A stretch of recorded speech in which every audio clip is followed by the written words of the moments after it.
পরিবর্তনের লক্ষ্যে জনসমাজ একটি ন্যায়, গণতান্ত্রিক ও অন্তর্ভুক্তিমূলক বাংলাদেশ প্রতিষ্ঠায় এই সরকারকে সমর্থন করতে প্রতিশ্রুতিবদ্ধ।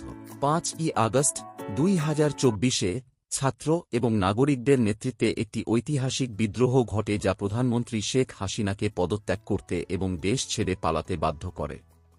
সশস্ত্র বাহিনী তাদের সাংবিধানিক দায়িত্ব পালন করে একটি গুরুত্বপূর্ণ ভূমিকা পালন করেছিল এবং এই অভূতপূর্ব বিজয় উদযাপনের জন্য লক্ষ লক্ষ মানুষ রাস্তায় নেমে আসে।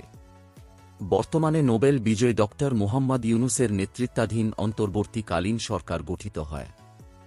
এই সরকার দেশ সংস্কারের জন্য প্রতিশ্রুতিবদ্ধ। আমরা বিভিন্ন শ্রেণী ও পেশার কয়েকজন সমমনা দেশপ্রেমিক বিশিষ্ট নাগরিক 8 সেপ্টেম্বর 2024 পরিবর্তনের লক্ষ্যে জনসমাজ প্রতিষ্ঠার ঘোষণা প্রদান করছি।